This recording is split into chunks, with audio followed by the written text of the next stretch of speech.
হরে কৃষ্ণ। ধন্যবাদ জয়েন করার জন্য আমাদের এই সাপ্তাহিক চৈতন্য চরিতামৃত ক্লাসে। আমরা আদি লীলাতে আছি, তৃতীয় অধ্যায়ে। আম, এখন আজকে আমরা 32 নম্বর শ্লোক থেকে পড়বো, রাইট? জয় মাতা। তো শুরুতে আমরা জয় রাধা মাধব এবং মঙ্গলাচরণ দিয়ে শুরু করছি।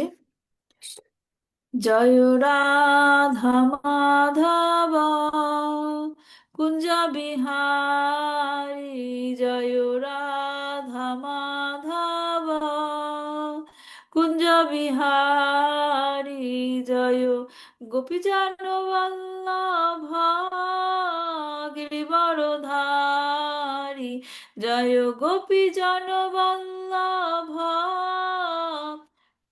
গিরিবরধারী,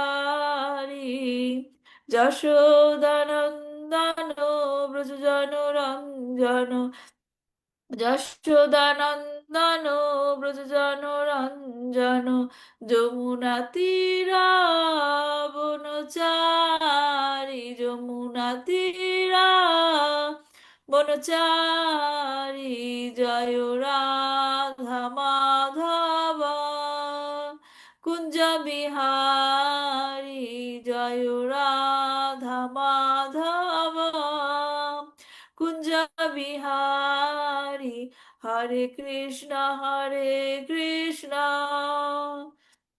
কৃষ্ণ কৃষ্ণ হরে হরে, হরে রাম রাম, রাম রাম হরে হরে, হরে কৃষ্ণ কৃষ্ণ কৃষ্ণ কৃষ্ণ হরে হরে, হরে রাম রাম, রাম রাম হরে হরে, জয় প্রভুপাদ প্রভুপাদ প্রভুপাদ, জয় প্রভুপাদ, জয় জয় প্রভুপাদ প্রভুপাদ প্রভুপাদ, জয় জয় প্রভুপাদ।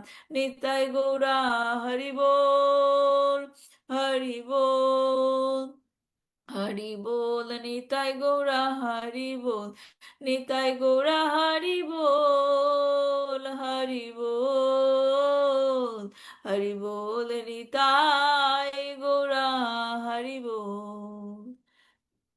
ओम अज्ञानतिमिरन्धस्य ज्ञानाञ्जनशलाकया चक्षुर्मिलितं येन तस्मै श्रीगुरुवे नमः। श्रीचैतन्यमनोभीष्टं स्थापितं येन भूतले स्वयं रूपा कदा मह्यं ददाति स्वपदान्तिकं। वन्देऽहं श्रीगुरु श्रीयुतपदकमलं, श्रीगुरुन् वैष्णवांश्च श्रीरूपं साग्रजातं सहगण रघुनाथान्वितं तं सजीवं साद्वैतं सावधूतं परिजनसहितं कृष्णचैतन्यदेवं श्रीराधाकृष्णपादान् सहगण ललिता श्रीविशाखान्वितांश्च। नमोऽयं विष्णुपादाय कृष्णप्रस्थाय भूतले श्रीमते भक्तिवेदान्त स्वामिनिति नामिने। नमस्ते सारस्वते देवे गौरवाणी प्रचारिणे, निर्विशेष शून्यवादी पाश्चात्यदेशतारिणे। वाञ्छाकल्पतरुभ्यश्च कृपा सिन्धुभ्येव च पतितानां पावनेभ्यो वैष्णवेभ्यो नमो नमः। नमो महावदन्नाय कृष्णप्रेमप्रदायते कृष्णाय कृष्णचैतन्य नाम्ने गौरतिष्ये नमो नमः।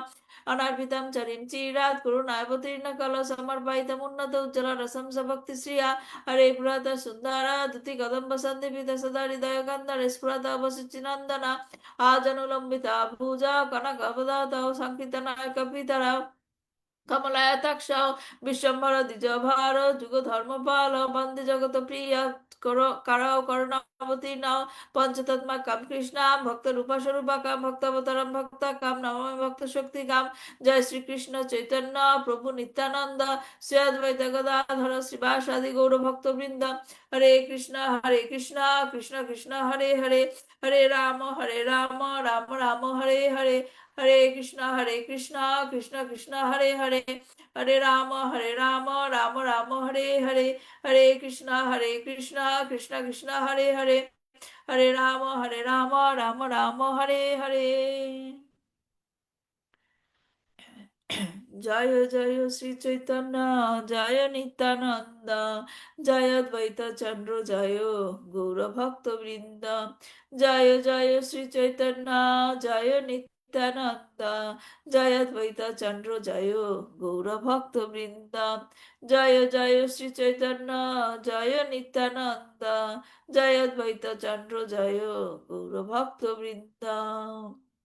শ্রী শ্রী চৈতন্য চরিতামৃত কি জয়, শিল প্রভুপাদ কি জয়, নিতাই গৌর প্রেমানন্দে হরি হরি বল।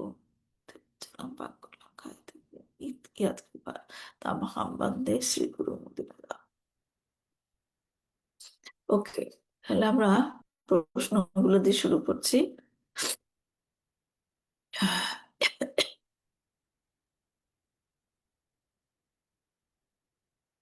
ওকে, প্রথম প্রশ্নটা ছিল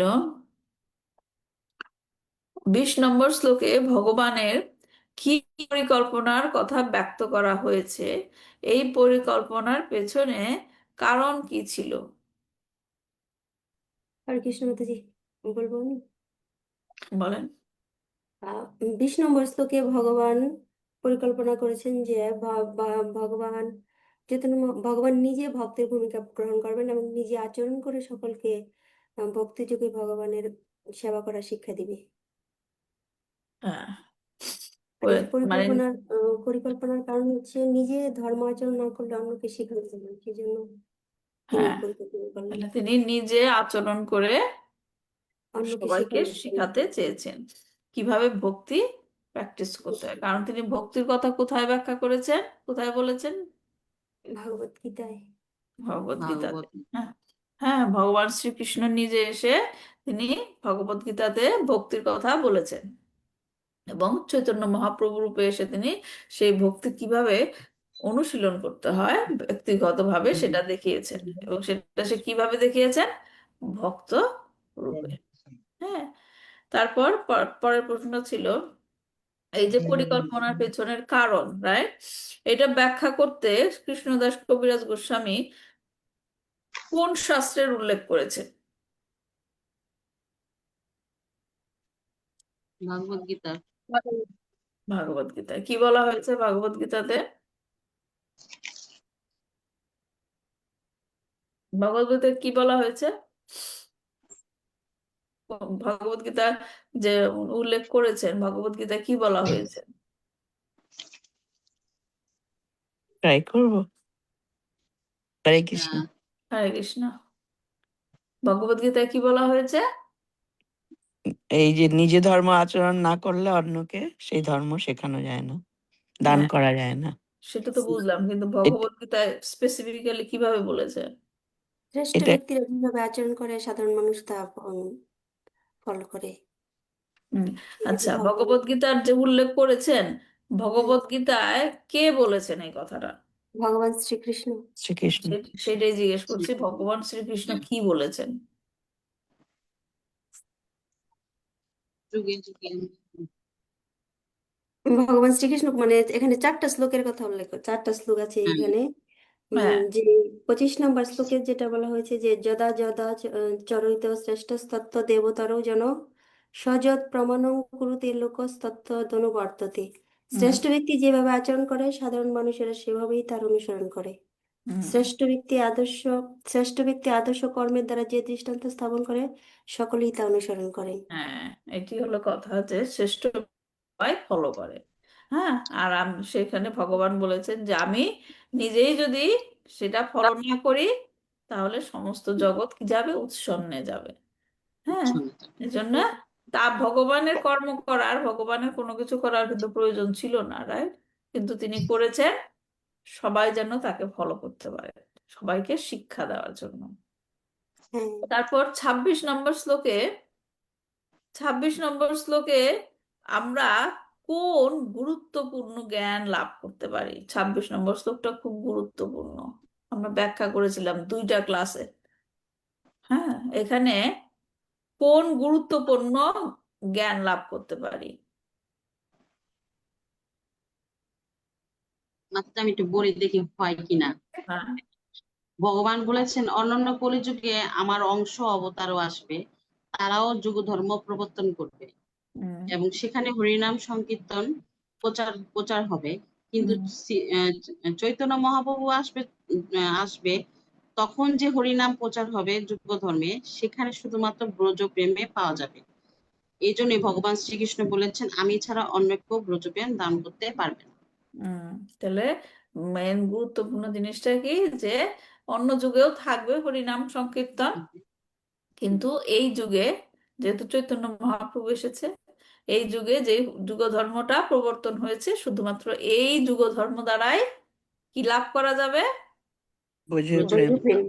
প্রেম। ব্রজের প্রেম লাভ করা যাবে, কারণ তার প্রতি প্রেম সে নিজে না শিখালে কেউ শিখতে পারবে না।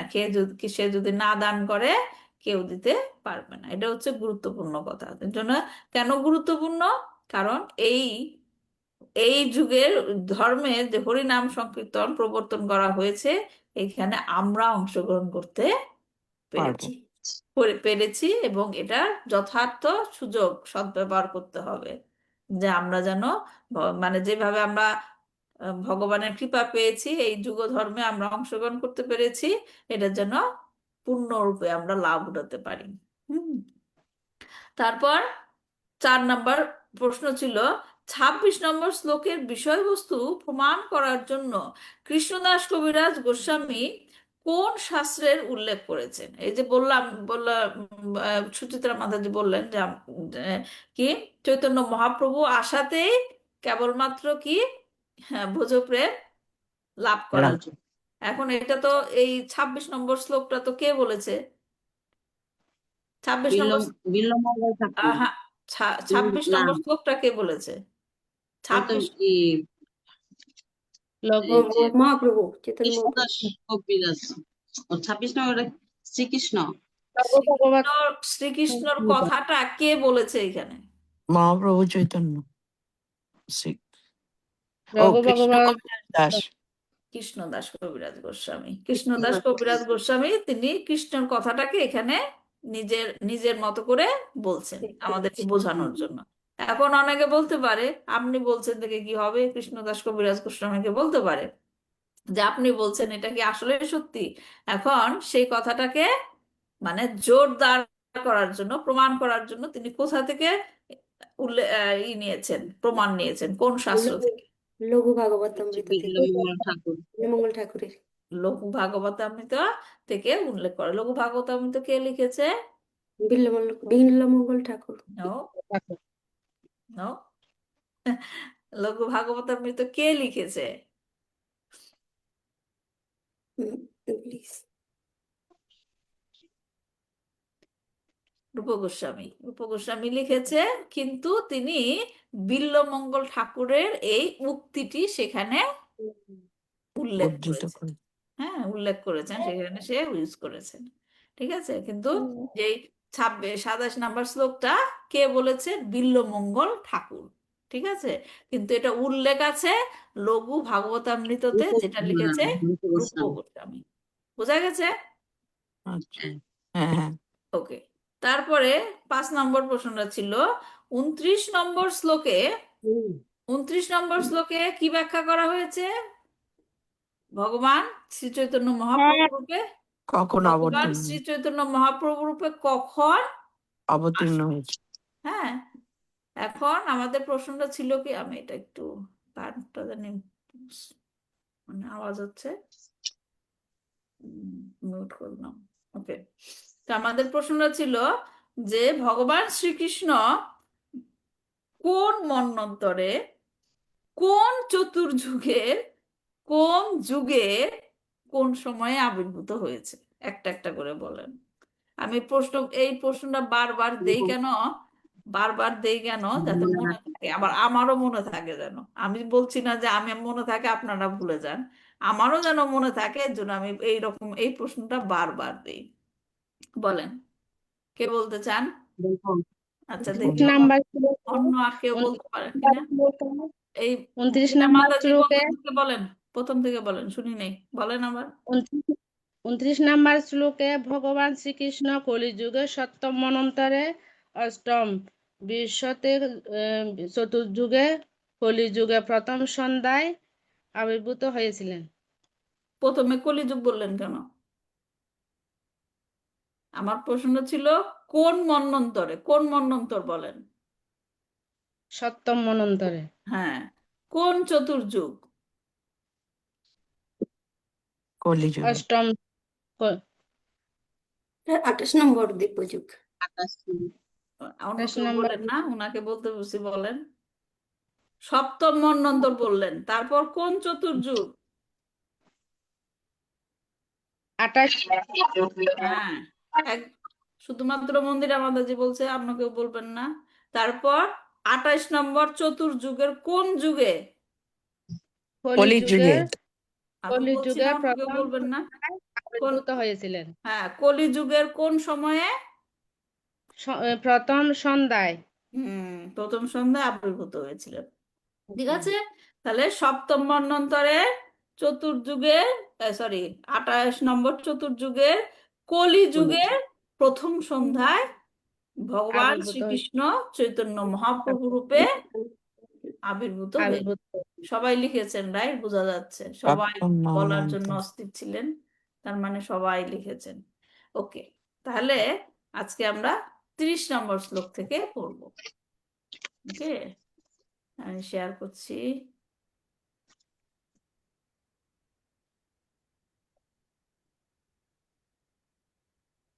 ওকে, দেখা যাচ্ছে, রাইট?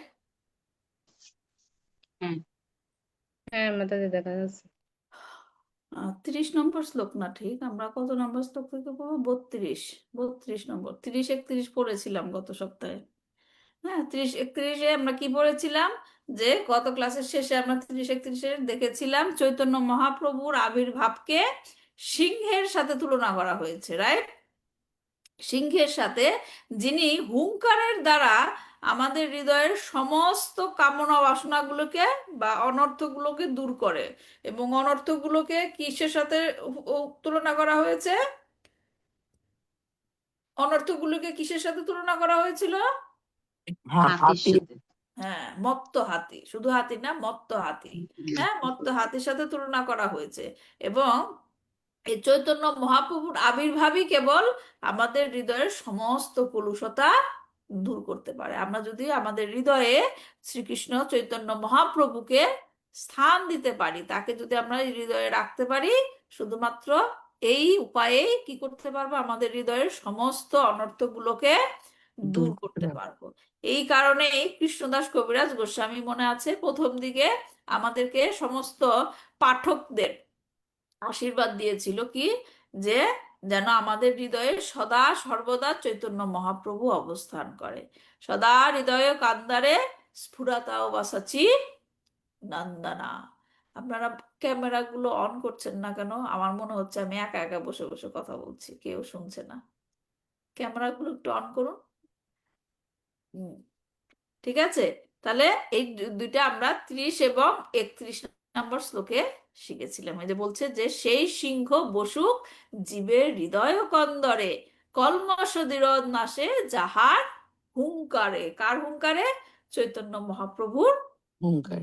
হ্যাঁ, এরপর এখন 32 নম্বর শ্লোক থেকে মহাপ্রভুর আবির্ভাব, আবির্ভাব লীলার কথা বলা হবে। প্রথম লীলায় তার বিশ্বম্ভর নাম, ভক্তি রসে ভরিল ধরিল ভূতগ্রাম। হ্যাঁ, কি বলছে প্রথম লীলায়? আমরা চৈতন্য চরিতামৃত যে পড়ছি, এই পুরো চৈতন্য চরিতামৃত হচ্ছে চৈতন্য মহাপ্রভুর জীবনী, জীবন কাহিনী, রাইট? এই কয়টা ভাগে ভাগ করা হয়েছে? 3টা ভাগে, রাইট?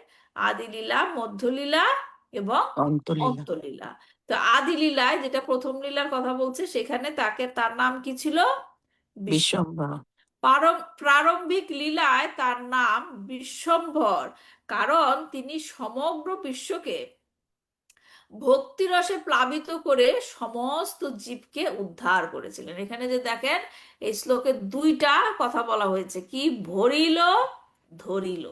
হ্যাঁ, ভক্তিরসে ভরিল, ধরিল ভূত গ্রাম। হ্যাঁ, রামের এই বিশ্বম্ভর নামের যে অর্থটা, বিশ্বম্ভর নাম কেন দেওয়া হয়েছিল সেটা পরের শ্লোকে বলা হবে। হ্যাঁ, তো এখানে বলেছে যে ভরিল, ভরিল মানে কি? তিনি সবাইকে ভক্তি রস দিয়ে ভরে দিয়েছেন। হ্যাঁ, ভক্তি রস দিয়ে ভরে দিয়েছেন। আর ধরিল মানে কি? ধরে রেখেছে, মানে আমরা যেন পতিত না হই, পতিত না হয়ে আমাদের সবাইকে কি করেছে, ধরে রেখেছে। যেমন ছোট বাচ্চা যখন হাঁটতে গেলে পড়ে যাবে, তার মা হাত ধরে রাখে, রাইট? ঠিক সেই রকমই চৈতন্য মহাপ্রভু আমাদেরকে ভক্তি রসে ভরিয়ে দিয়েছে এবং আমাদেরকে পতন থেকে উদ্ধার করার জন্য আমাদেরকে ধরে রেখেছে। হুম, ভরিল ধরিল। তারপরের শ্লোকে এখন কি বলছে, ডুভিন ডুভিন ধাতুর অর্থ পোষণ ও ধারণ, পুষিল ধরিল প্রেম দিয়া ত্রিভুবন। দুভিন ধাতুর, যা হচ্ছে বিশ্বম্ভর নাম, বিশ্বম্ভর এই জিনিসটা আমি একটু রিসার্চ করেছিলাম, আমি অর্থটা খুঁজে পাই নাই। যাই হোক, এখানে যেটা ট্রান্সলেশন থেকে শিল প্রভুপাদের অনুবাদ থেকে বুঝছি যে এই বিশ্বম্ভর নামের অর্থটা কি, দুভিন ধাতু থেকে এসেছে। হ্যাঁ, যার অর্থটা হচ্ছে কি পোষণ এবং ধারণ। পোষণ ধারণ কথা তো বুঝতেই পারছেন। হ্যাঁ, পোষণ এবং ধারণ, তিনি চৈতন্য মহাপ্রভু ভগবত প্রেম বিতরণ করে ত্রিভুবন পোষণ এবং ধারণ করেছে সমগ্র জগতে। হ্যাঁ, সমগ্র জগতে এই ভগবত প্রেম তিনি দান করেছেন, বিতরণ করেছেন।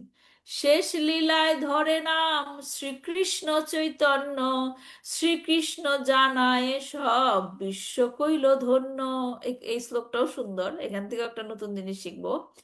তার অন্তলীলায় তার নাম ছিল, নাম হয়েছে কি, শ্রীকৃষ্ণ চৈতন্য। শ্রীকৃষ্ণ চৈতন্য। প্রথমে তার নাম, তার জন্মের পর তার নাম কি দিয়েছিল তার মা? বিশ্বম্ভর। না, নিমাই নিমাই। নিমাই নিমাই। নিমাই। হ্যাঁ, তারপরে সেখানে তার গৌরবর্ণ দেখে তার সবাই তাকে কি নামে ডাকতো? গৌরাঙ্গ গৌরাঙ্গ। তারপর তার নাম কি দেওয়া হলো? তার যে বিষ্ণুপুর তার একটা নাম তো দেওয়া হবে, তার নাম কি? বিশ্বম্ভর বিশ্বম্ভর। তার বড় ভাইয়ের নাম কি? বিশ্বরূপ বিশ্বরূপ। বিশ্বরূপ তার তার বাবার নাম কি? জগন্নাথ মিশ্র জগন্নাথ মিশ্র। তার বাবার নাম হচ্ছে জগন্নাথ মিশ্র। তার বড় ভাইয়ের নাম হচ্ছে বিশ্বরূপ। হ্যাঁ, আর তার নাম ছিল কি, বিশ্বম্ভর মিশ্র, রাইট? তার মিশ্র হচ্ছে টাইটেল। হ্যাঁ, তারপর কি হলো, তার পরবর্তীতে যখন নাকি তার নাম হলো কি শ্রীকৃষ্ণ চৈতন্য। হ্যাঁ, শ্রীকৃষ্ণের তার অন্তলীলায় তার নাম শ্রীকৃষ্ণ চৈতন্য। শ্রীকৃষ্ণের নাম এবং মহিমা সম্বন্ধে শিক্ষা প্রদান করে তিনি কি সমস্ত জগৎকে ধন্য করেছেন। এটা তাৎপর্যটা ছিল প্রভুপাদ অনেক কিছু ব্যাখ্যা করেছে, আমরা পড়বো। তার মানে এখানে একটা সুন্দর জিনিস শিখে নেই, তার নাম হয়েছে, সে যখন দীক্ষা নিল, দীক্ষা নিলে পর তার নাম পাল্টায়, রাইট? দীক্ষা নেওয়ার পর তার নাম হলো কি শ্রীকৃষ্ণ চৈতন্য। চৈতন্য। শ্রীকৃষ্ণ চৈতন্য নামের অর্থ কি কেউ বলতে পারবেন? কেন তার নাম শ্রীকৃষ্ণ চৈতন্য হয়েছে? চৈতন্য তো তার শ্রীকৃষ্ণ সম্বন্ধে এই জ্ঞান হয়েছে, সেই জন্য কি? হ্যাঁ, বলেন। কৃষ্ণ নাম দিয়ে তিনি জীবকে চেতনা দেন সেই জন্য। হ্যাঁ, চৈতন্য মানে কি, চেতনা। চেতনা, জ্ঞান। হ্যাঁ, যিনি শ্রীকৃষ্ণ সম্বন্ধে, শ্রীকৃষ্ণ সম্বন্ধে তার নাম, শ্রীকৃষ্ণের নাম এবং মহিমা প্রদান করে সকলকে, সবার মাঝে ছড়িয়ে দেয়, এই জন্য তার নাম হয়েছে কি শ্রীকৃষ্ণ চৈতন্য। তাৎপর্য ছিল প্রভুপাদ কি বলছে যে শ্রী চৈতন্য মহাপ্রভু 24 বছর গৃহস্থ আশ্রমে ছিলেন।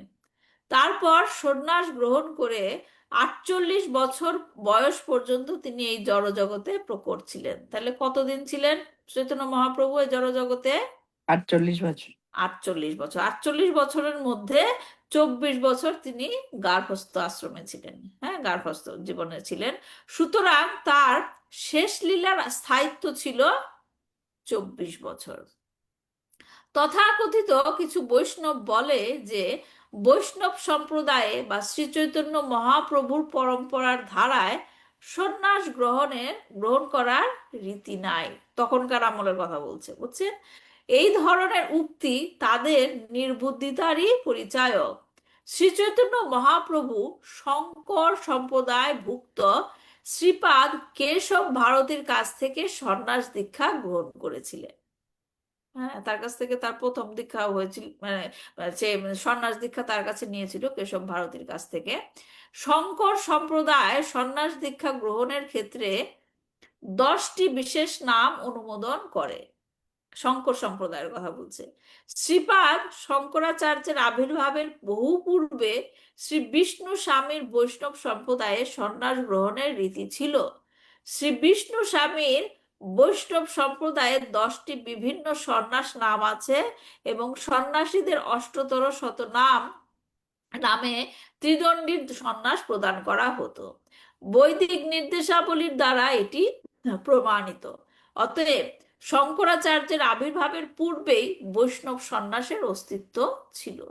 বৈষ্ণব সন্ন্যাস সম্বন্ধে অজ্ঞ ব্যক্তিরা অনর্থ প্রচার করে যে বৈষ্ণব সম্প্রদায়ে সন্ন্যাস গ্রহণের রীতি নেই। এটা একটা একটা পয়েন্ট ছিল, প্রভুপাদ ব্যাখ্যা করলো। পরে আবার কি বলছে, শ্রী চৈতন্য মহাপ্রভুর সময়ে মানব সমাজে শঙ্করাচার্যের প্রভাব ছিল অত্যন্ত প্রবল। তখন মানুষ মনে করত কেবল শঙ্করাচার্যের শিষ্য পরম্পরায় সন্ন্যাস দীক্ষা গ্রহণ করা যায়। শ্রী চৈতন্য মহাপ্রভু তার প্রচার কার্য গৃহস্থ রূপেও সম্পাদন করতে পারতেন, কিন্তু তিনি দেখেছিলেন গৃহস্থ জীবন প্রচারের প্রতিবন্ধক, তাই তিনি সন্ন্যাস গ্রহণ করেন। হ্যাঁ, বুঝতে পারছেন জিনিসটা?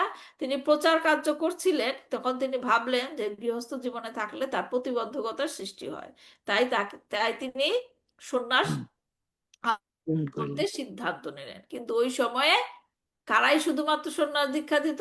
শঙ্করাচার্যের সম্প্রদায়। তিনি যেহেতু মানুষকে আকৃষ্ট করার জন্য সন্ন্যাস গ্রহণ করেছিলেন, তাই বৈষ্ণব সম্প্রদায়ে সন্ন্যাস আশ্রম গ্রহণের প্রচলন থাকা সত্ত্বেও সামাজিক অবস্থায় বিশৃঙ্খলা সৃষ্টি না করার জন্য, হ্যাঁ, একটা কন্ট্রাডিক্টরি সিচুয়েশন সৃষ্টি যাতে না হয়, তাই তিনি শঙ্কর সম্প্রদায় থেকে সন্ন্যাস গ্রহণ করেছিলেন। যদিও চৈতন্য মহাপ্রভুর কি সন্ন্যাস গ্রহণের দরকার? না। তিনি নিজেই তো ভগবান, রাইট? তারপরও তিনি এগুলো কি শিখিয়েছেন, হ্যাঁ, যাতে সমাজে কোনো বিশৃঙ্খলার সৃষ্টি না হয়। হ্যাঁ, আমরা আস্তে আস্তে জানবো যে নিত্যানন্দ প্রভু তার সন্ন্যাস দণ্ড ভেঙে দিয়েছিলেন, রাইট? কারণ তিনি যে জগৎকে জানিয়েছিলেন যে তার সন্ন্যাসের কোনো দরকার নাই, তিনি তার দণ্ড ধারণ করার দরকার কি, এগুলো আস্তে আস্তে আমরা জানবো। শঙ্কর সম্প্রদায়ের সন্ন্যাসীদের সন্ন্যাস দীক্ষাকালে নির্দিষ্ট 10টি নাম থেকে একটি নাম দেওয়া হয়। তাদের যে শঙ্কর সম্প্রদায়ের যে সন্ন্যাস গ্রহণের যে নিয়ম, এই 10টি নাম হচ্ছে তীর্থ, আশ্রম, বন, অরণ্য, গিরি, পর্বত, সাগর, সরস্বতী, ভারতী এবং পুরী। সন্ন্যাস আশ্রম গ্রহণের পূর্বে ব্রহ্মচারীকে একটা বিশেষ নাম দেওয়া হয়। ব্রহ্মচারী যখন ব্রহ্মচর্য গ্রহণ করে তখন তাকে একটা বিশেষ নাম দেওয়া হয়। সেই একজন ব্রহ্মচারী হচ্ছেন একজন সন্ন্যাসীর সহকারী, তার অ্যাসিস্ট্যান্ট হিসেবে থাকে।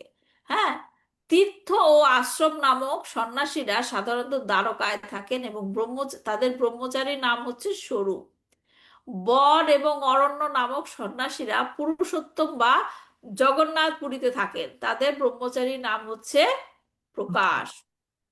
গিরি, পর্বত ও সাগর নামক সন্ন্যাসীরা সাধারণত থাকেন বদ্রিকা আশ্রমে এবং তাদের ব্রহ্মচারী নাম হচ্ছে আনন্দ। সরস্বতী, ভারতী ও পুরী নামক সন্ন্যাসীরা সাধারণত থাকেন দক্ষিণ ভারতে শৃঙ্গেরিতে এবং তাদের ব্রহ্মচারী নাম হচ্ছে চৈতন্য। হ্যাঁ, শ্রীপাদ শঙ্করাচার্য সমগ্র ভারতের পূর্ব, পশ্চিম, উত্তর ও দক্ষিণ প্রদেশে 4টি মঠ স্থাপন করে তার 4জন সন্ন্যাসী শিষ্যকে সেই 4টি মঠের দায়িত্বভার অর্পণ করে যান। বর্তমানে 4টি মূল মঠের অধীনে ক্রমশ অসংখ্য শাখা মঠ প্রতিষ্ঠিত হয়েছে। এই মঠগুলির মাধ্যমে কর্ম পরিচালনার ব্যাপারে একটি নির্দিষ্ট নিয়ম থাকলেও তাদের আচরণের মধ্যে অনেক বৈষম্য এবং বিভেদ রয়েছে। 4টি মঠের 4টি সম্প্রদায় আনন্দবার, ভোগবার, কীটবার এবং ভূমিবার নামে পরিচিত। কালক্রমে তাদের মতবাদের মধ্যে অনেক মাত্রা, এটা হচ্ছে ডিফারেন্ট একটা টপিক, শিল প্রভুপাদ উল্লেখ করেছেন। আমাদের যেটা দেখতে হবে শঙ্কর সম্প্রদায়ে গুরু শিষ্য পরম্পরার ধারায় সন্ন্যাস গ্রহণ করতে হলে প্রথমে একজন প্রকৃত সন্ন্যাসীর কাছে গিয়ে ব্রহ্মচারীর শিক্ষা লাভ করতে হয়। হয়। সন্ন্যাসী যে শ্রেণীর অন্তর্গত সেই অনুসারে ব্রহ্মচারীর নাম দান করা হয়, একটু আগে পড়লাম, রাইট? বিভিন্ন সন্ন্যাসীর আন্ডারে বিভিন্ন রকমের নাম ব্রহ্মচারীর হয়। নাম হয়। শ্রী চৈতন্য মহাপ্রভু কেশব ভারতীর কাছ থেকে সন্ন্যাস গ্রহণ করেন। যখন তিনি কেশব ভারতীর কাছে প্রথম যান তখন তিনি একজন ব্রহ্মচারী হিসেবে গৃহীত হয়, কারণ তার ফার্স্ট স্টেপ এটা, প্রথমে তাকে সন্ন্যাস দান করবে না। তখন তার নাম হয় শ্রীকৃষ্ণ চৈতন্য ব্রহ্মচারী। ব্রহ্মচারী। হ্যাঁ, দেখেন একটু আগে আমরা বললাম যারা নাকি ভারতীর আন্ডারে সন্ন্যাস গ্রহণ করবে তাদের ব্রহ্মচারী নাম হয় চৈতন্য। চৈতন্য। হ্যাঁ, কিন্তু এখানে মহাপ্রভুর নাম একবারেই দিয়েছে কি? শ্রীকৃষ্ণ চৈতন্য। চৈতন্য। শ্রীকৃষ্ণ চৈতন্য ব্রহ্মচারী। সন্ন্যাস গ্রহণের পর মহাপ্রভু তার শ্রীকৃষ্ণ চৈতন্য নামটি উপযুক্ত মনে করেন। বুঝতে পারছেন? ব্রহ্মচারীর সময় একটা নাম হয়, যখন সন্ন্যাস গ্রহণ করা হয় তখন তার নামটা পাল্টিয়ে যার আন্ডারে সন্ন্যাস গ্রহণ করা হয়েছে তার নাম গ্রহণ করা হয়। তাহলে আমার এখানে চৈতন্য একটা মহাপ্রভু, কোয়েশ্চেন আছে। এই যে হ্যাঁ চৈতন্য উনি যেহেতু কেশব ভারতীর আন্ডারে ছিলেন, সেই জন্য ওনার চৈতন্য নামটা হয়েছিল। তো শ্রীকৃষ্ণ, ওনার তো অরিজিনাল নাম শ্রীকৃষ্ণ নয়, সো এটা কি কেশব ভারতী দিয়েছিলেন? হ্যাঁ হ্যাঁ হ্যাঁ, তার নাম ওইভাবে দিয়ে, সেটাই তো বললাম যে চৈতন্য হওয়ার কথা ছিল কিন্তু তার নামে যুক্ত করা শ্রীকৃষ্ণ। হয়েছে শ্রীকৃষ্ণ চৈতন্য, কারণ সেও বুঝেছিল যে সে শ্রীকৃষ্ণের চেতনা সারা জগতে প্রচার করবে। আচ্ছা, তাহলে এখন যখন নাকি সন্ন্যাস গ্রহণ করে তখন তার নাম পাল্টে যাওয়ার কথা, তার নামে কি যুক্ত হওয়ার কথা? সন্ন্যাস। এই ভারতী। ভারতী। ভারতী, কারণ সে কেশব ভারতীর আন্ডারে সন্ন্যাস গ্রহণ করেছিলেন। কিন্তু চৈতন্য মহাপ্রভু তার শ্রীকৃষ্ণ চৈতন্য নামটিকে তিনি উপযুক্ত মনে করেছিলেন, তাই তিনি সেই নামটি পরিবর্তন করেননি। হ্যাঁ, কেশব ভারতীর কাছ থেকে সন্ন্যাস গ্রহণ করার পর শ্রী চৈতন্য মহাপ্রভু ভারতী নামটি যে কেন গ্রহণ করেননি তার অনুগামী আচার্যরা বিশ্লেষণ করেননি। হ্যাঁ, তিনি কেন গ্রহণ করেননি, কিন্তু শিল ভক্তি সিদ্ধান্ত সরস্বতী গোস্বামী মহারাজ সেই সম্বন্ধে বিশ্লেষণ করে বলেছেন, শঙ্কর সম্প্রদায়ের সন্ন্যাসী নামের সঙ্গে ঈশ্বর অভিমান যুক্ত হওয়ায় শ্রী চৈতন্য মহাপ্রভু তা বর্জন করেছিলেন। হ্যাঁ, ওই নাম গ্রহণ করে অনেকের মধ্যে কি হয়? অহমিকা বোধ হয়, হ্যাঁ, যে ঈশ্বর একটা বোধ হয়, কিন্তু চৈতন্য মহাপ্রভু সেটা দেখাতে চাননি। তিনি সবসময় কি রূপে থাকতে চেয়েছেন? ভক্তরূপ। ভক্তরূপে। ভক্ত রূপে। হ্যাঁ, এবং তিনি নিজেকে ভগবানের নিত্য সেবক রূপে প্রতিষ্ঠা করে শ্রীকৃষ্ণ চৈতন্য নামটি ব্যবহার করেছেন। ব্রহ্মচারী হচ্ছেন তার গুরুর সেবক, তাই তার গুরুর দাস্য তিনি কখনো ত্যাগ করেননি। গুরু শিষ্যের এই সম্পর্ক ভক্তির অনুকূল। শ্রী চৈতন্য মহাপ্রভুর প্রামাণিক জীবনচরিত গ্রন্থসমূহে উল্লেখ করা হয়েছে যে সন্ন্যাস গ্রহণকালে শ্রী চৈতন্য মহাপ্রভু দণ্ড, কমণ্ডলু প্রভৃতি সন্ন্যাসীর চিহ্নসমূহ ধারণ করেছিলেন। সমস্ত কিছু সে গ্রহণ করেছিলেন, তার কিন্তু গ্রহণ করার কোনো দরকার ছিল ছিল না, না। কিন্তু সে শিক্ষা দেওয়ার জন্য, একটু আগে আমরা বললাম, সে বলেছিল কি, আপনি না কইলে, ভক্তি প্রচার করতে গেলে আমার নিজেকেই সেগুলো কি করতে হবে? আচরণ করতে আচরণ হবে। করতে হবে। আচরণ করতে হবে। তাই এগুলো আমরা প্রমাণ দেখছি চৈতন্য মহাপ্রভু কি কি করেছিলেন। হ্যাঁ, তো এখন যেটা বলা হলো যে কৃষ্ণদাস কবিরাজ গোস্বামী শাস্ত্রীয় সূত্রটি বলতে চাইছেন যে চৈতন্য মহাপ্রভুর আবির্ভাবের এখন থেকে যেটা আমরা দেখব যে তাৎপর্যতে, সেটা আমরা দেখলাম যে তার সন্ন্যাস গ্রহণের যে সে সন্ন্যাস গ্রহণ করেছিল এবং তার সন্ন্যাস গ্রহণের পর তার নাম হয়েছে কি? শ্রীকৃষ্ণ আগে চৈতন্য। শ্রীকৃষ্ণ আগে চৈতন্য। নাম হয়েছিল কিন্তু সে চেঞ্জ করেনি, তার নাম এখন শ্রীকৃষ্ণ চৈতন্য। হ্যাঁ, আমরা মহাপ্রভুর নাম অনেক জানি, কখনো গৌরাঙ্গ বলি, কখনো বিশ্বম্ভর তো আমরা বলি না, গৌরাঙ্গ মহাপ্রভু বলি, শ্রীকৃষ্ণ চৈতন্য মহাপ্রভু বলি, রাইট? কেন নামটা এসেছে আমরা জানলাম। এখন কৃষ্ণদাস কবিরাজ গোস্বামী পরবর্তী পার্টে, পরবর্তী অংশে কি বলবে, যে শাস্ত্রীয় সূত্র, হ্যাঁ, যেখানে চৈতন্য মহাপ্রভুর আবির্ভাবের ভবিষ্যৎবাণী করা হয়েছে। ভবিষ্যৎবাণী করা হয়েছে। অনেকে বলেন যে শুধুমাত্র বৈষ্ণবেরাই ফলো করে যে চৈতন্য মহাপ্রভু হচ্ছে স্বয়ং ভগবান শ্রীকৃষ্ণ। হ্যাঁ, তাদের এটা মন গড়া কথা, কিন্তু এগুলো হচ্ছে শাস্ত্রীয় প্রমাণ আছে। সেটাই এখন কৃষ্ণদাস কবিরাজ গোস্বামী সেগুলাই বলবে, যে কোথায় কোথায় তার আবির্ভাবের কথার ভবিষ্যৎবাণী করা হয়েছে। তো এখানে প্রথমটি হচ্ছে শ্রীমদ্ ভাগবতমের দশম স্কন্ধ থেকে নেওয়া হয়েছে, যেখানে একটি লীলা আছে, যেখানে গর্গমুনি, আপনারা হয়তো সবাই জানেন, গর্গমুনি কৃষ্ণ এবং বলরামের নামকরণ করার জন্য নন্দ মহারাজের বাড়িতে গিয়েছিল। গিয়েছিলেন। হ্যাঁ, এবং সেই সময় গর্গমুনি গৌরাঙ্গ মহাপ্রভুর আবির্ভাবের বিষয়ে ভবিষ্যৎবাণী করা হয়েছে, যা নাকি 35 থেকে 39 নম্বর শ্লোক পর্যন্ত বলা হবে। দেখা যাক কি বলা হচ্ছে এখানে। তার যুগাবতার জানি গর্গ মহাশয়, কৃষ্ণেরও নামকরণে করিয়াছে নির্ণয়। তাকে মানে মহাপ্রভুকে কলিযুগের অবতার জেনে গর্গমুনি শ্রীকৃষ্ণের নামকরণ করার সময় তার আবির্ভাবের ভবিষ্যৎবাণী করেছেন। তিনি বলেছিলেন কি, যে এই নীলবর্ণ বালক ভবিষ্যতে, নীলবর্ণ মানে কার কথা বলা হচ্ছে, কৃষ্ণ। হ্যাঁ, ভগবান শ্রীকৃষ্ণ। কৃষ্ণকে দেখে বলছে যে এই নীলবর্ণ বালক ভবিষ্যতে গৌরাঙ্গ রূপে আবির্ভূত হবেন, যিনি পূর্বেও আবির্ভূত হয়েছিলেন। হ্যাঁ, পূর্বেও আবির্ভূত হয়েছিলেন বিভিন্ন বর্ণে, বিভিন্ন বর্ণ নিয়ে তিনি আবির্ভূত হয়েছিলেন। এবং নামকরণ করার সময় গর্গমুনি কি বলছে, 36 নম্বর শ্লোকে বলা হয়েছে, আসন আসন বর্ণস্ত্রয় হর্ষ গৃহ তনু যুগং তনু শুক্ল রক্তস্তধা পীত ইদানিং কৃষ্ণ তাঙ্কত। আমি শ্লোকে ওয়ার্ড বাই ওয়ার্ড ট্রান্সলেশনটা পড়ছি। আসন মানে ছিল, বর্ণা বর্ণ সকল, ত্রয় তিন, হি অবশ্যই, অশ্ব এর, গৃহণত প্রকাশ করে, অনুযুগম যুগ অনুসারে, হ্যাঁ, যুগ অনুসারে, তনু শরীর, শুক্ল সাদা, রক্ত লাল, তথা তেমনি, পীত হলুদ, ইদানিম মানে এখন, কৃষ্ণতাম কৃষ্ণত্ব গত প্রাপ্ত হয়েছে। এই বালকটি এই বালকটি মানে কৃষ্ণ অন্য 3টি যুগে শুক্ল, রক্ত ও পীতবর্ণ ধারণ করে, এখন দাপরে সে কৃষ্ণবর্ণ প্রাপ্ত হয়েছে। গর্গমুনি এখানে এসেছিল কেন? ওনার নামকরণ নামকরণ করার জন্য কার নামকরণ করার জন্য? ইসের ভগবান শ্রীকৃষ্ণের।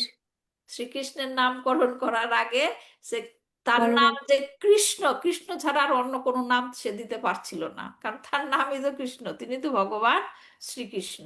এজন্য তার নামটা কৃষ্ণ দেওয়ার আগে সে তার আগের কথা, পরে কি হবে সমস্ত কিছু সে বলছে, বিশ্লেষণ। কিন্তু সবকিছু সে মানে হাইডিং করে বলছে, কারণ কংসের অনুচর রয়েছে চারিদিকে, রাইট, তারা যেন সেটা বুঝতে না পারে। সে মানে বলছে সত্য কথা, কিন্তু কি চতুরতার সহিত, যে সবকিছুই বলছে যে তিনি হচ্ছেন স্বয়ং ভগবান শ্রীকৃষ্ণ, কিন্তু চতুরতার সহিত। হ্যাঁ, তো আমরা দেখি কি বলছে এখানে, যে আসন বর্ণাস্ত্রায় হি আশা, তোমার পুত্র, নন্দ মহারাজকে বলছে, তোমার পুত্র বস্তুত পক্ষে 3টি বর্ণ ধারণ করেছিলেন। হ্যাঁ, ঘৃণাত ন্যূনগাম তানু, এবং তিনি তা করেছিলেন বিভিন্ন যুগ অনুসারে, বিভিন্ন যুগ অনুসারে 3টি বর্ণ ধারণ করেছিলেন। কি কি রঙের কথা বলা হয়েছে? শুক্ল রক্তাস তথা পিতা, কখনো শুক্ল, দাদা। মানে সাদা, কখনো লাল, কখনো পীত বর্ণ ধারণ করেছিলেন। ইদানিং এখন সে কি বর্ণ ধারণ করেছে? কৃষ্ণবর্ণ, কৃষ্ণবর্ণ ধারণ ব্ল্যাক। করেছে। এখন সে কৃষ্ণবর্ণ ধারণ করেছে। তো গর্গমুনি যদিও সবকিছু সে জানছে কিসের দ্বারা? ধ্যানের দ্বারা, হ্যাঁ, যে সমস্ত কিছুই তিনি ধ্যানের দ্বারা জেনেছেন যে ইনি হচ্ছেন স্বয়ং ভগবান শ্রীকৃষ্ণ। যারা নাকি কৃষ্ণের অষ্টতর শত নাম পড়েছেন, সেখানে একটা লাইন আছে, কারোর মনে আছে? গর্গমুনি না রাখেন নাম ধ্যানেতে হ্যাঁ, জানিয়া, কৃষ্ণ নাম রাখে রাখেন গর্গ ধ্যানেতে গর্গমুনি ধ্যানেতে জানিয়া। জানিয়া। জানিও। হ্যাঁ, সে ধ্যানেতে জেনে সে বলল যেহেতু কৃষ্ণ, এর নামকরণ আর কি করবো, এর নাম তো কৃষ্ণই হবে। তবুও তিনি নন্দ মহারাজের কাছে আংশিকভাবে ব্যাখ্যা করছেন, পূর্ণরূপে না, যে তিনি হচ্ছেন স্বয়ং ভগবান। হ্যাঁ, এবং সে ইচ্ছা করলে যে কোনো বর্ণ ধারণ করতে পারে। প্রকৃতপক্ষে শ্রীকৃষ্ণই হচ্ছেন সমস্ত অবতারের অবতারী, এবং তাই বিভিন্ন অবতারের বিভিন্ন রূপ শ্রীকৃষ্ণের মধ্যেই বর্তমান। পয়েন্টটা বুঝতে পারছেন? অন্যান্য যুগে তিনি অন্যান্য বর্ণ নিয়ে প্রকাশিত হয়েছিলেন, এখন তিনি কি রূপে এসেছেন, কি বর্ণ নিয়ে? কৃষ্ণবর্ণ। কৃষ্ণ না, বর্ণ, কিন্তু অন্যান্য বর্ণগুলি তার মধ্যে এখনো আছে। রয়েছে, কিন্তু অন্য যুগে কিন্তু ছিল না। অন্য যুগে শুধুমাত্র সেই বর্ণটাই প্রমিনেন্ট ছিল, রাইট? কিন্তু এখন কৃষ্ণবর্ণ প্রমিনেন্ট, কিন্তু অন্যান্য সব বর্ণই বর্ণগুলো আছে। তার মধ্যে বর্তমান। এরকম। তাই তিনি যখন অবতরণ করেন, তখন অন্য সমস্ত অবতারদের সমস্ত রূপ তার মধ্যে বিরাজমান থাকে। সমস্ত কিছু বুঝতে পারছেন তো, সবকিছু তার মধ্যে থাকে। এখন শ্রীমদ্ ভাগবতমের একাদশ স্কন্দের এই এই শ্লোকটা নেওয়া হয়েছে দশম স্কন্দ থেকে, কিন্তু এই যে বিভিন্ন যুগে বিভিন্ন বর্ণের অবতার রূপে এসেছিলেন, সেটার ব্যাখ্যা করা হয়েছে একাদশ স্কন্দের পঞ্চম অধ্যায়ে 20 নম্বর শ্লোক থেকে।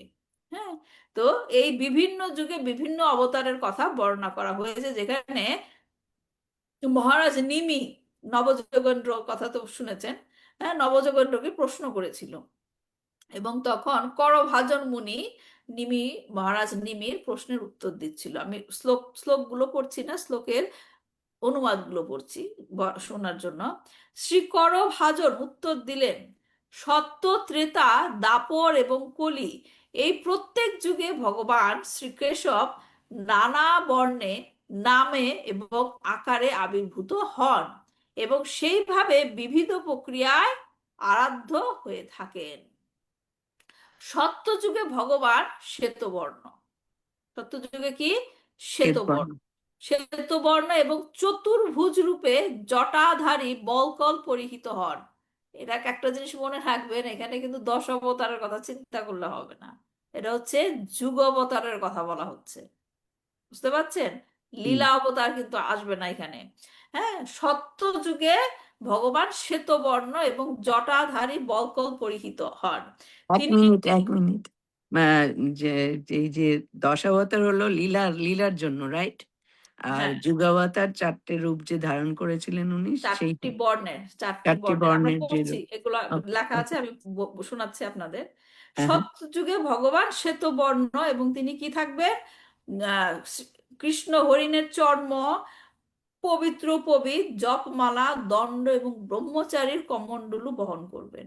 তো সেই সত্যযুগে কি কি নামে, সত্যযুগে যে শ্বেত বর্ণের রায়, কি কি হুম। নামে আবির্ভূত হয়েছিলেন, অবতারিত হয়েছিলেন?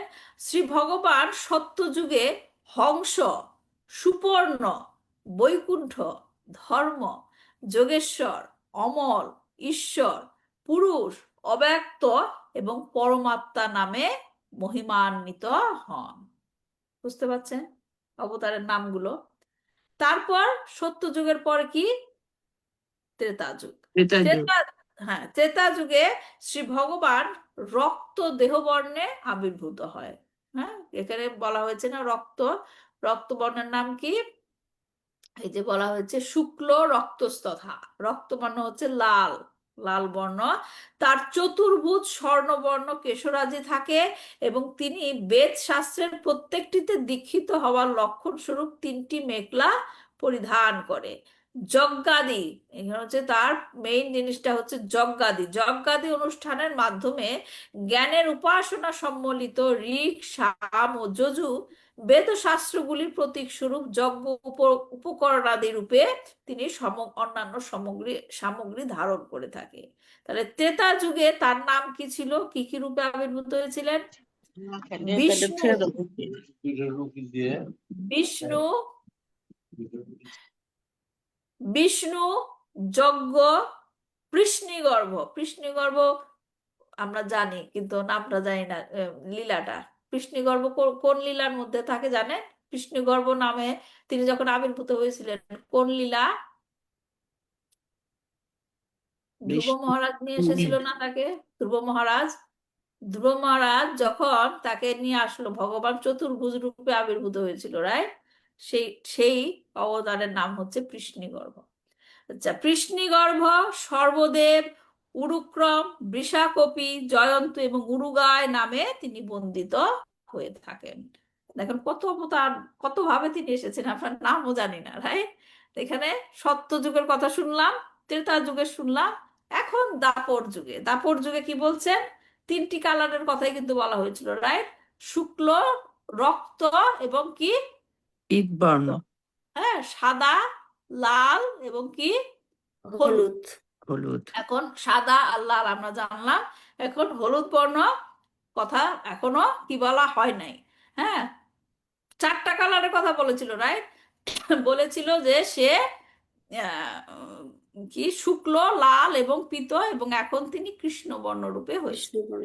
দাপর যুগে পরমেশ্বর ভগবান পীত বস্ত্র পরিধান করে শ্যামবর্ণে অবতরণ করেন।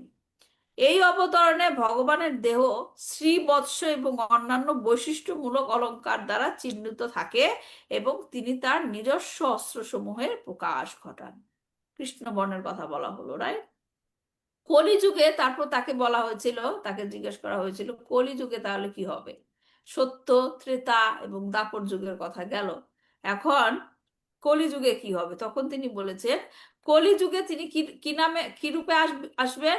যেসব কৃষ্ণ। বুদ্ধিমান মানুষেরা ভগবত আরাধনার উদ্দেশ্যে সংকীর্তন যজ্ঞানুষ্ঠান করেন, তারা অবিরাম শ্রীকৃষ্ণের নাম গানের মাধ্যমে ভগবত অবতারের আরাধনা করে থাকেন। এখানে বলছেন কি, যদিও তার দেহ কৃষ্ণ বর্ণ নয়। কৃষ্ণ বর্ণ নয় মানে তার দেহ কালো কলিযুগে নয়, মহাপ্রভুর তার বর্ণ কালো নয়, কিন্তু তাহলেও তিনি স্বয়ং শ্রীকৃষ্ণ। দাপরে সে কি কৃষ্ণ বর্ণ নিয়ে এসেছিল, রাইট? কলিযুগে তার দেহ কৃষ্ণ বর্ণ হবে না, কিন্তু তারপরও সে হচ্ছে কি স্বয়ং ভগবান শ্রীকৃষ্ণ। শ্রীকৃষ্ণ। তার সঙ্গে কে কে থাকবে? তার পার্শ্বদেরা, তার সেবকগণেরা থাকবে, তার অস্ত্র থাকবে। কি অস্ত্র? হরিনাম, অস্ত্র হরিনাম সংকীর্তন। সংকীর্তন। হ্যাঁ, এবং তার সহযোগী বৃন্দরা থাকবে। তা এখন শিল প্রভুপাদ তাৎপর্য বলেছিলেন, এটা আমি কিন্তু একাদশ স্কন্ধের কথা বলছি, সেখানে বলেছে শ্রীমদ্ ভাগবতের একাদশ স্কন্ধে ক্রম অনুসারে প্রতিটি যুগের অবতারের বর্ণনা করা হয়েছে। শ্রীমদ্ ভাগবতে বলা হয়েছে কৃতে শুক্ল চতুর্বাহু, আমরা পড়লাম সত্য যুগে চতুর্বাহু রূপে আসবে। ত্রেতায়াম রক্তবর্ণ হর্ষ, ত্রেতা যুগে রক্তবর্ণ। দাপরে ভগবান শ্যাম এবং কৃষ্ণবর্ণ তুষার কৃষ্ণ। কলিযুগে আমরা দেখতে পাই যে কলিযুগে ভগবানের পীতবর্ণ ধারণ করে, কলিযুগে ভগবান পীতবর্ণ ধারণ করে গৌর সুন্দর রূপে আবির্ভূত হয়েছেন, যদিও শ্রীমদ্ ভাগবতে কৃষ্ণবর্ণ বলা হয়েছে। এই সমস্ত উক্তির সমন্বয় করে বুঝতে হবে, যদিও কোনো কোনো যুগে রঙের প্রাধান্য থাকে, কিন্তু বিশেষ যুগে শ্রীকৃষ্ণ যখন প্রকট হন সমস্ত বর্ণ তার মধ্যে উপস্থিত থাকে। কৃষ্ণবর্ণং তুষা কৃষ্ণম, যদিও শ্রীকৃষ্ণ চৈতন্য মহাপ্রভু যদিও অকৃষ্ণ বর্ণ ধারণ করেছে, আকৃষ্ণম বললাম না, তবুও বুঝতে হবে তিনি স্বয়ং শ্রীকৃষ্ণ। ভগবান শ্রীকৃষ্ণ। এখানেই বলছে কি ইদানিং কৃষ্ণতাঙ্গত, সেই আদি পুরুষ শ্রীকৃষ্ণ যিনি বিভিন্ন বর্ণ নিয়ে অবতরণ করেন, তিনি এখন আবির্ভূত হয়েছেন। ইদানিং, আসন শব্দটি ইঙ্গিত করে তিনি সর্বদাই উপস্থিত। যখনই ভগবান তার পূর্ণ স্বরূপে প্রকট হন এবং তখন যদিও বিভিন্ন বর্ণে আবির্ভূত হন, তবুও বুঝতে হবে তিনি কৃষ্ণবর্ণ। বোঝা গেছে কথাটা? যে তিনি সাদা, লাল, মানে সাদা, লাল, হলুদ হলুদ যে কালারেই আসুক না কেন, সবাই কৃষ্ণ বর্ণ। কখনো কখনো এই কালারটা প্রকাশ পায়, কখনো কখনো এই কালারটা প্রকাশ পায়, কিন্তু সবাই হচ্ছে কৃষ্ণ বর্ণ। প্রহ্লাদ মহারাজ উল্লেখ করেছেন শ্রী চৈতন্য মহাপ্রভু হচ্ছেন ছন্ন অবতার। ছন্ন মানে কি? যদিও তিনি স্বয়ং শ্রীকৃষ্ণ, তার মানে তার রং হওয়ার কথা ছিল কালো, রাইট, কালো বা শ্যাম, কিন্তু তিনি আবির্ভূত হয়েছেন কি কালারে? গৌর বর্ণ, এর গৌর, সে গৌর। না হ্যাঁ, পীতবর্ণের দ্বারা তার স্বরূপ আবৃত করে রেখেছেন। তার হচ্ছে প্রকৃত স্বরূপ যে কৃষ্ণবর্ণ, সেটা সে কি ঢেকে রেখেছেন। হ্যাঁ, তাই তাকে কি বলা হয়? ছন্ন অবতার। অবতার। Covered incarnation. তার কালো বর্ণকে ঢেকে রেখে সে গৌর সুন্দর রূপে আবির্ভূত হয়েছেন। তো এখানে আরেকটি বিষয় লক্ষণীয় যে ভাগবতের ব্যাখ্যা দিয়েও যদি বোঝানো হয়েছে যে তারপরে ভগবান স্বয়ং শ্রীকৃষ্ণ অবতীর্ণ হয়েছেন, সমস্ত কিছু আমরা দেখলাম, তারপরেও যদি আমরা আরো ক্ল্যারিফাই করতে চাই যে ভগবান শ্রীকৃষ্ণই হচ্ছেন চৈতন্য মহাপ্রভু, হ্যাঁ, তাহলে আমরা যদি এখানে সরাসরি ভাবে কোথাও লেখা নাই, রাইট, কিন্তু আমাদের এগুলো রিয়েলাইজ করতে হবে। তাহলে আমরা দেখতে পারবো সেই আবার সেই শ্লোকে যদি ফিরে যাই, আমি বলেছিলাম যে ২৬ নম্বর শ্লোকটা খুব গুরুত্বপূর্ণ। আমরা যদি ২৬ নম্বর শ্লোকে আবার ফিরে যাই, সেখানে কি লেখা আছে? যুগ ধর্ম প্রবর্তন হয় অংশ হইতে, আমা বিনা অন্য নারে ব্রজপ্রেম ব্রজে প্রেম দিতে। দিতে। এখন এখানে কি বলেছেন যে আমার অংশ প্রকাশেরা তারাও যুগ ধর্ম প্রবর্তন করবে, কিন্তু আমি ছাড়া কেউ ব্রজপ্রেম দিতে পারবে না, রাইট। তার মানে স্বয়ং ভগবানকেই আসতে হবে প্রেম দিতে, রাইট। তিনি যেহেতু বলেছেন যে আমি ছাড়া কেউ দিতে পারবে না, তাহলে ভগবান স্বয়ং ভগবান শ্রীকৃষ্ণকেই আসতে হবে। হ্যাঁ, তো এই যে ব্রজ প্রেম আমরা পেয়েছি, কে নিয়ে এসেছে? মহাপ্রভু শ্রী চৈতন্য মহাপ্রভু নিয়ে এসেছে। কি বলেছে? গোলকেরও প্রেমধন হরিনাম সংকীর্তন। সংকীর্তন এটা দেবার জন্য কে এসেছে? ব্রজেন্দ্র নন্দন যে শচীসুত শচীসুত হইল সে। হইল যেই। তার মানে এই ব্রজের যে প্রেম, গোলকের প্রেম ধন কে নিয়ে এসেছে? চৈতন্য শ্রীকৃষ্ণ চৈতন্য মহাপ্রভু। শচীসুত হয়ে এসেছেন। চৈতন্য মহাপ্রভু, রাইট। এবং অন্যদিকে আমরা দেখছি শ্রীকৃষ্ণ নিজে বলছেন কি, আমি ছাড়া আমা বিনা এই প্রেম কেউ দিতে পারবে না। তাহলে ভগবানকে নিজেই আসতে হবে। এবং আমরা দেখছি চৈতন্য মহাপ্রভু প্রেম দিচ্ছে, তাহলে চৈতন্য মহাপ্রভুকে ভগবান শ্রীকৃষ্ণ শ্রীকৃষ্ণ। চৈতন্য ভগবান। বোঝা যাচ্ছে না কথাটা? হুম। সবকিছুই কিন্তু লেখা আছে, কিন্তু আমাদেরকে বুঝতে হবে, ব্যাখ্যা দিয়ে বুঝতে হবে। ঠিক আছে? তো এখন এই যে আমরা শ্রীমদ্ ভাগবতম থেকে ব্যাখ্যাগুলো পড়লাম, যেখানে বিভিন্ন যুগে বিভিন্ন বর্ণের অবতারের কথা বলা হয়েছে, রাইট। এখন সেগুলা ভেঙে ভেঙে কৃষ্ণদাস কবিরাজ গোস্বামী আমাদেরকে বলবেন, রাইট। শুক্ল রক্ত পীতবর্ণ এই তিন দুটি, সত্য ত্রেতা কলিকালে ধরেন শ্রীপতি। লক্ষ্মীপতি ভগবান সত্য, ত্রেতা এবং কলিযুগে যথাক্রমে শ্বেত, রক্ত এবং পীতবর্ণ ধারণ করেন। তাহলে সত্য যুগে কি বর্ণ? শ্বেত বর্ণ। শ্বেত বর্ণ। দাপর, সরি, ত্রেতাদি হ্যাঁ, ত্রেতাতে কি ত্রেতা বর্ণ? রক্ত রক্তবর্ণ, বর্ণ। দাপরে কি বর্ণ? পীতবর্ণ, পীত বর্ণ। কৃষ্ণবর্ণ, কৃষ্ণ বর্ণ। কলিতে কি বর্ণ? পীতবর্ণ। পীতবর্ণ। মন থাকবে, 4টা কি বর্ণ। কলিতে পীত বর্ণ? হ্যাঁ, পীত মানে বর্ণ। হলুদ না, গৌর বর্ণ। কিন্তু আগের শ্লোকে আমরা কি দেখেছিলাম? কৃষ্ণ দাপর যুগে তাহলে কি বর্ণ? কৃষ্ণ বর্ণ। কৃষ্ণবর্ণ, দাপর যুগে কৃষ্ণ কৃষ্ণ বর্ণ। বর্ণ, কিন্তু তার পোশাকের কালার হচ্ছে পীতবর্ণ। পীতবর্ণ। বোঝা গেছে? আচ্ছা, হ্যাঁ হ্যাঁ। আচ্ছা, তারপর কি? ইদানিং দাপরে তিহ হইলা কৃষ্ণ বর্ণ, এই সব শাস্ত্রাগম পুরাণেরও মর্ম। এখন দাপর যুগে তিনি কৃষ্ণ বর্ণ ধারণ করে অবতীর্ণ হয়েছেন, এটি হচ্ছে পুরাণ এবং অন্যান্য বৈদিক শাস্ত্রসমূহের সারমর্ম। দাপরে ভগবান শ্যাম, দেখেন সরাসরি বলছে, দাপরে কে এসেছে? শ্যাম। ভগবান শ্যাম, সরাসরি ভগবান এসেছেন। দাপরে ভগবান শ্যাম পীতবাসা নিজায়ুধ, শ্রীবৎসা ধীবীর সংকৃষ্ট লক্ষৈন রূপলক্ষিত। দাপর যুগে, এটা হচ্ছে শ্রীমদ্ ভাগবতমের একটা শ্লোক, একাদশ অধ্যায়, আমি যেটা নাকি অনুবাদ করলাম সেখানকার একটা শ্লোক। দাপর যুগে পরমেশ্বর ভগবান শ্যাম বর্ণ ধারণ করে অবতীর্ণ হয়েছেন।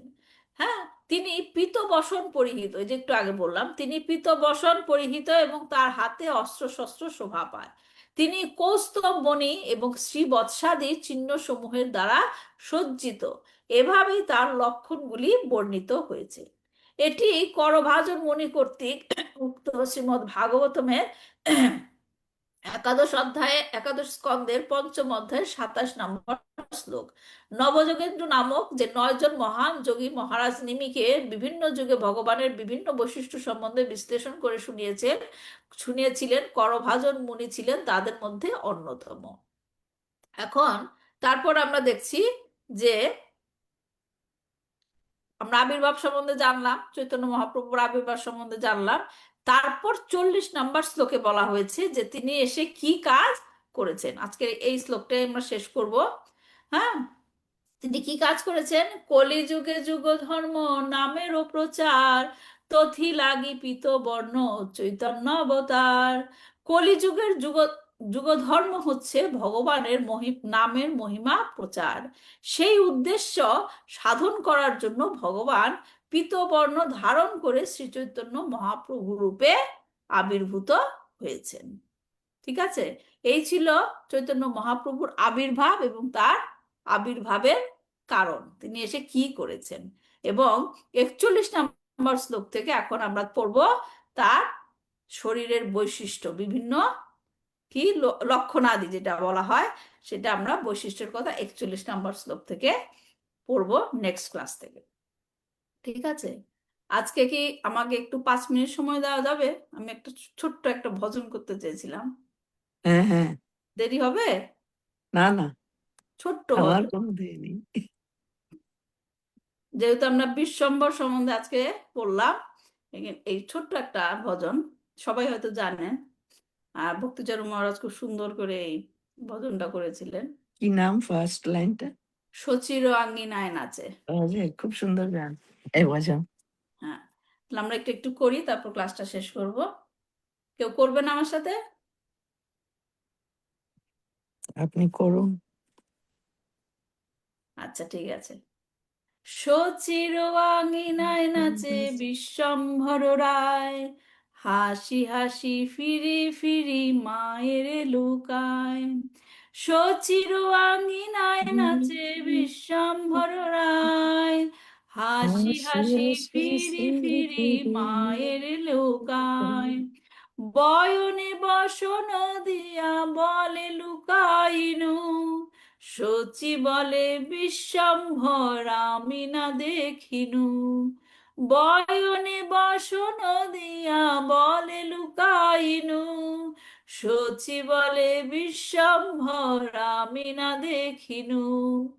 মায়ের অঞ্চল ধরি চঞ্চল চরণে, নাচিয়া নাচিয়া যায় খঞ্জন গমনে। মায়ের অঞ্চল ধরি চঞ্চল চরণে, নাচিয়া নাচিয়া যায় খঞ্জন গমনে। বাসুদেব ঘোষ কহে অপরূপ শোভা, শিশুরূপ দেখি হয় জগ মনোলোভা। বাসুদেব ঘোষ কহে অপরূপ শোভা, শিশুরূপ দেখি হয় জগ মনোলোভা। সচির আঙিনায় নাচে বিশ্বম্ভর রায়, হাসি হাসি ফিরি ফিরি মায়ের লুকায়। শচীর আঙিনায় নাচে বিশ্বম্ভর রায়, হাসি হাসি ফিরি ফিরি মায়ের লুকায়। এই শ্লোক, এই ভজনের মধ্যে কি কি বলা হচ্ছে? থিমটা কি? থিমটা কি কেউ বুঝতে পারেননি? বলেন, কেউ বুঝতে পেরেছেন? ভগবান শ্রীকৃষ্ণ ওনার এসে মানে নন্দ মহারাজের আঙিনায় শচীপুত্র হয়ে উনি খেলা করছেন ভগবান শ্রীকৃষ্ণ চৈতন্য, এবং সেইটার বর্ণনা করছেন। আর কেউ বুঝতে পেরেছেন? খুব সুন্দর। এটা হচ্ছে বিশ্বম্বর। শচীপুত্র বিশ্বম্ভর তার মার সাথে লুকোচুরি খেলছে, তার মায়ের সাথে লুকোচুরি খেলছে। শচীর আঙিনায় নাচে বিশ্বম্ভর রায়। সচী মাতার ঘরের আঙিনায় বিশ্বম্ভর নেচে বেড়াচ্ছে। হ্যাঁ, এবং নেচে নেচে কি করছে? হাসি হাসি ফিরি ফিরি মায়ের লুকায়। হ্যাঁ, মার কাছ থেকে লুকোচুরি খেলছে, হাসছে হাসছে ঘুরে ঘুরে, আর কি মার কাছ থেকে বলছে যে তুমি আমাকে পাওনি, তুমি আমাকে পাওনি, ধরতে পারবে না, সেরকম লুকোচুরি খেলছে। বয়নে বসন দিয়া বলে লুকাইনু, কি করে? যে কাপড়, মুখে। সেখানে কাপড় হয়তো বা সচিমা তার কাপড় রোদে শুকাতে দিয়েছে, তো সেখান থেকে সে কাপড় নিয়ে মুখ ঢেকে বলছে আমি লুকিয়েছি, আমাকে দেখতে পাচ্ছ না। হ্যাঁ, বয়নে বসন দিয়া বলে লুকাইনু। সচি বলে বিশ্বম্ভর, সচি মাতা যখন বলছে বিশ্বম্ভর, ও আমি তো তোমাকে দেখতে পাচ্ছি না, কোথায় তুমি? সচি বলে বিশ্বম্ভর, আমি না দেখিনু। তখন সে যখন ভাবছে ও মা তো আমাকে খুঁজে পায়নি, তখন সে কাপড় থেকে বের হয়ে এসে এসে মার আঁচল ধরছে। মায়ের অঞ্চল ধরি চঞ্চল চরণে, মার আঁচল ধরে, মানে তার পা নড়ছে চঞ্চল চরণ, নাচিয়া নাচিয়া যায় খঞ্জনগণ। মার আঁচল ধরে নেচে নেচে বেড়াচ্ছে, যেমন মনে হচ্ছে যে পাখির লেজ যদি বেঁধে দেই তখন পাখি যেরকম করে উড়ে বেড়ায়, হ্যাঁ, সে বাঁধা অবস্থায় উড়ে যাচ্ছে, সেরকম মায়ের আঁচল ধরে সে কি করছে? দৌড়াচ্ছে। বাসুদেব ঘোষ গহে অপরূপ শোভা, কি অপরূপ দৃশ্য! মার সাথে চৈতন্য মহাপ্রভু বিশ্বম্বর এখানে কি খেলা করছে। হ্যাঁ, বাসুদেব ঘোষ কহে অপরূপ শোভা, শিশুরূপ দেখি হয় জগমনোলোভা। মহাপ্রভুর সেই শিশুরূপ দেখে কি হচ্ছে? জগতের সবার মন কি হচ্ছে? আনন্দে অপরূপ, ভরপুর হয়ে যাচ্ছে। হ্যাঁ, জগমনোলোভা। তো সুন্দর ভজনটা, ছোট্ট ভজন কিন্তু সুন্দর। মার সাথে তার লুকোচুরি খেলা, চৈতন্য মহাপ্রভুর মার সাথে তার লুকোচুরি খেলার যে একটা অপরূপ দৃশ্য, সেটা বাসুদেব ঘোষ এখানে তুলে ধরেছে। তো যেহেতু আজকে আমাদের ক্লাসে আমরা বিশ্বম্ভর সম্বন্ধে জেনেছি, হ্যাঁ, তাই আমার মনে হলো যে এই ভজনটা করলে হয়তো ভালো লাগবে। তো ঠিক আছে, তাহলে দেখা হবে নেক্সট উইকে আবার। বাঞ্ছাকল্পতরুভ্যশ্চ কৃপা সিন্ধুভ্যেব চ পতিতানাং পাবনেভ্যো বৈষ্ণবেভ্যো নমো নমঃ। শ্রী হরে শ্রী কৃষ্ণ। চৈতন্য চরিতামৃত কি জয়, শ্রীল প্রভুপাদ কি জয়, নিতাই গৌর প্রেমানন্দে। হরে কৃষ্ণ। হরে কৃষ্ণ। হরে কৃষ্ণ। হরে কৃষ্ণ।